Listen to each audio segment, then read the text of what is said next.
Socotra Island. If aliens ever decided to visit Earth, Socotra Island would convince them they'd already arrived.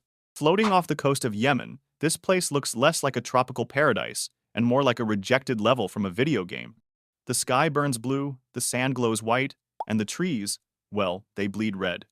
The dragon's blood tree drips crimson resin when cut, nature's way of saying, don't touch. Almost everything here exists nowhere else on Earth. Bottle trees shaped like swollen lungs, desert roses that look suspiciously alive, and insects that seem to have skipped evolution altogether. Scientists call it a living museum. The Karuja calls it proof Earth experiments when no one's watching. Even the air smells strange, a mix of salt, resin, and secrets. Locals believe the island hides spirits that guard its beauty, which might explain why so few people live here. Step onto Socotra, and the world feels rewritten. And if you think this island looks alien, wait until you see the next one. It doesn't welcome visitors at all. North Sentinel Island. In a world obsessed with connection, North Sentinel Island stands proudly disconnected. It sits in the Bay of Bengal, surrounded by blue water and warning shots. The Sentinelese people have lived here for more than 60,000 years, untouched by modern civilization. They don't want Wi-Fi. They don't want visitors. They want distance. Anyone who tries to approach is met with arrows before introductions. In 2006, 2 fishermen drifted too close. They never drifted back. Even helicopters sent after the 2004 tsunami were attacked mid-air. The Indian government finally took the hint it's illegal to go within 5 kilometers of the shore. Outsiders call it primitive. Curio calls it peaceful, with boundaries. On this island, there are no influencers, no cities, no electricity, just people living exactly how their ancestors did, while the rest of us scroll ourselves into madness. Maybe they're not behind. Maybe we're lost, because the last untouched humans on Earth aren't asking for help, they're defending silence. Think that's isolation? The next island is far from silent. It's overrun by rabbits. Okunoshima. Okunoshima looks like a children's book. Come to life, soft beaches, green hills, and hundreds of fluffy rabbits hopping freely. But beneath the cuteness lies something far darker. During World War II, this tiny island produced poison gas for the Japanese army. It wasn't on any map. Workers were told to keep silent or disappear. When the war ended, the factories were abandoned, but the ghosts stayed. Years later, rabbits were released. No one's quite sure why. Maybe they escaped from experiments.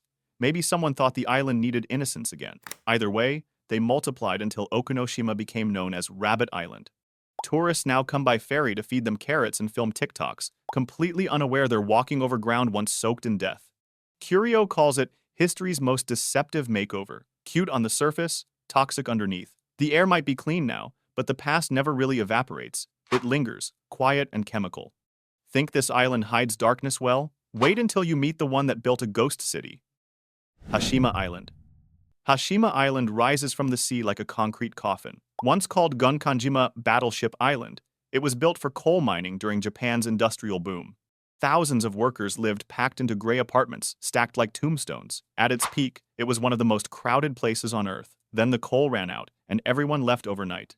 What remains is a frozen snapshot of ambition, classrooms still filled with chalk dust, shoes left by the door, and silence echoing through corridors that once shook with machinery.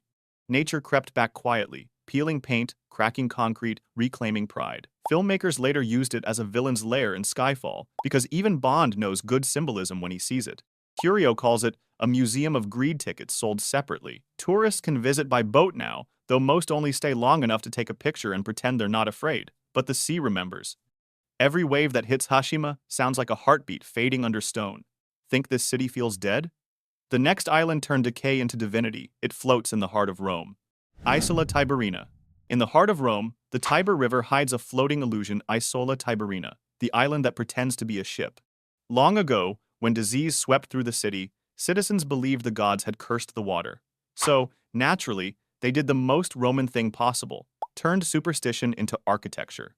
They carved the island's edges into the shape of a giant stone vessel and built temples on its deck. For centuries, it's looked like a marble ship sailing through history.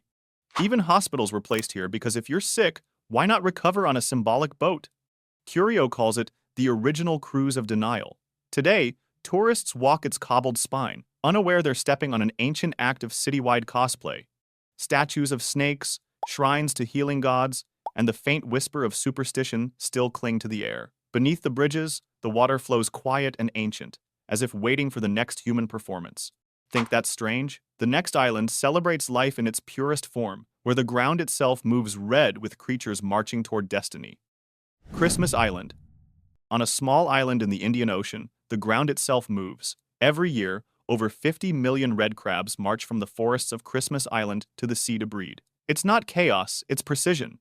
The migration begins with the first heavy rains of the wet season, triggered by the lunar cycle. Males lead the march, carving paths through the jungle. Females follow, carrying thousands of eggs they'll release into the ocean. Roads are shut down, and special crab bridges guide them safely across. Even the government joins the migration effort, sweeping crabs off highways like commuters of nature. Despite the protection, millions die under wheels, waves, or exhaustion. Yet, the cycle never breaks. Weeks later, baby crabs return from the sea, turning the shore into a moving red carpet once again. Biologists call it one of the most synchronized migrations on Earth, a perfect balance between instinct and survival. Humans might call it strange. Curio calls it proof that nature keeps better time than we do. Palmyra Atoll. From above, Palmyra Atoll looks like paradise: turquoise water, coral rings, and untouched jungle. But zoom in, and the beauty starts to rot. This remote atoll, halfway between Hawaii and Samoa, is completely uninhabited, for good reason.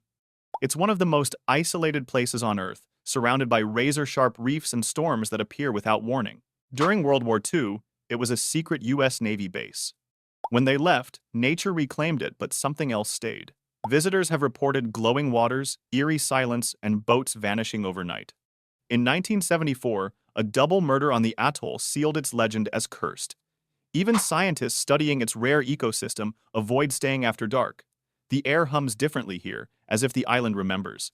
Despite that, Palmyra remains an ecological gem, one of the last untouched marine sanctuaries, home to sharks, giant clams, and 130 species of coral. It's proof that paradise doesn't need people, and maybe prefers it that way. Some call it beautiful. Curio calls it honest. And if Palmyra is isolation with teeth, wait until you see the next one where humans live at the edge of the world itself. Tristan da Cunha. Tristan da Cunha is the most isolated inhabited island on Earth, an active volcano in the middle of the South Atlantic, nearly 2,400 kilometers from the nearest continent. Only around 250 people live here, and reaching them takes a week by boat. There's no airport, no fast internet, no rush hour, just wind, waves, and stubborn human willpower. The settlement, called Edinburgh of the Seven Seas, sits beneath a smoking peak that reminds everyone who's really in charge. The islanders farm potatoes, fish for lobster, and share everything because if something breaks, no one's coming to fix it soon. In 1961, the volcano erupted, forcing everyone to evacuate to England. But when it calmed down, they returned. They missed the isolation. Imagine that missing silence. Life here moves at the pace of weather, and news arrives days late. Curio would call it peaceful, but he knows peace this deep can drive some humans mad. Yet, against all logic, Tristan survives a human fingerprint on the edge of nowhere. And if you think remoteness defines humanity, the next island will make you question what humanity left behind. Easter Island. Easter Island, or Rapa Nui, sits alone in the South Pacific, one of the most remote inhabited islands on Earth. Yet it's covered in faces. The Moai statues, nearly 900 of them, stand like silent witnesses to a civilization that once thrived here. Each statue weighs up to 80 tons, carved from volcanic rock and dragged miles across the island without wheels, beasts, or modern tools. No one knows exactly how. Some say wooden rollers, others ropes, or even sound vibrations, proof that humans will invent any theory before admitting they don't know. The islanders, descendants of Polynesian voyagers, built their world on limited land, and eventually, nature struck back. Trees vanished, crops failed, and the great builders became survivors. Today, Rapa Nui is a warning written in stone. Ambition without balance always ends in silence. Tourists see mystery. Curio sees a message, one carved by exhaustion, not gods. The Moai still stare inland, as if watching the ghosts of their makers. And if you think Easter Island feels crowded with stone giants, the next one will redefine the meaning of overcrowded. Migingo Island. If Easter Island is known for its empty space, Migingo Island is the complete opposite. This tiny rock in Lake Victoria is barely half the size of a soccer field, yet it's home to more than 500 people. Imagine living where every step lands on someone else's doorstep.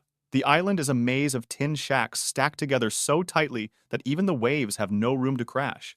Fishermen dominate life here, lured by the rich Nile perch that fills the waters, but with fish comes fortune, and with fortune comes trouble. Kenya and Uganda both claim ownership, sparking constant tension over this microscopic patch of land. There's no hospital, no fresh water, no peace, just competition, gossip, and the smell of drying fish.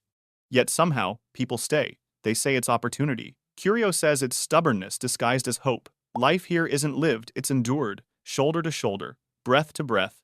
If space defines comfort, then Migingo is proof that humans will sacrifice it for survival. And if you think this island is dangerous because of people, wait until the next one, where danger slithers in silence. Snake Island. Ilha da Queimada Grande, better known as Snake Island, lies just off Brazil's coast, but it might as well be another planet. Every square meter hides danger. The island is crawling with golden lancehead vipers, snakes so venomous their bite can melt flesh in minutes. There are thought to be thousands of them, coiled in trees, under rocks, even inside old buildings left by the lighthouse keepers who, legend says, never made it out. The Brazilian Navy banned anyone from landing here, not because of myth, but mercy. Birds that land rarely fly again. Scientists allowed to visit wear protective boots up to their knees, just to collect samples and leave before dusk. The snakes survive by feeding on birds blown in by storms, a perfect trap designed by nature. From afar, the island looks lush, green, even inviting. Up close, it's death disguised as paradise. Curio says it's nature's reminder that beauty has a price, and sometimes that price hisses. If you think humanity built dangerous places, wait until you meet one that evolved danger all by itself. Surtsey Island. In 1963, the Earth gave birth. Off the coast of Iceland, a volcano erupted beneath the sea, and from fire and ash rose Surtsey Island, a brand new piece of land forming in real time. For 3 years, it grew as molten rock hardened into cliffs, steam clouds twisting into the sky like the planet's breath. When the eruption stopped, the island was sealed off. No humans allowed. Scientists decided to let nature write its own story, untouched. Seeds arrived by wind and ocean currents. Birds nested. Insects followed. Within decades, life reclaimed the lava.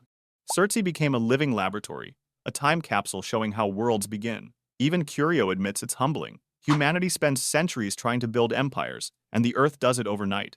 But the island won't last forever. Waves are already eroding it, grain by grain, creation and destruction, happening side by side. That's the planet's rhythm. Surtsey reminds us that Earth isn't finished yet. It's still sketching, still burning, still dreaming. And maybe human, so should you. See you in the next video?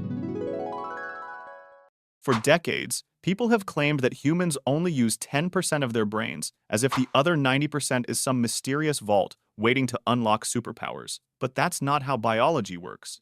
Brain scans show activity even during the simplest tasks: walking, blinking, or... If you watched all the way to the end, don't forget to subscribe, leave a like, hit the bell, and tell me in the comments which bizarre island blew your mind the most. Which one would you dare to explore?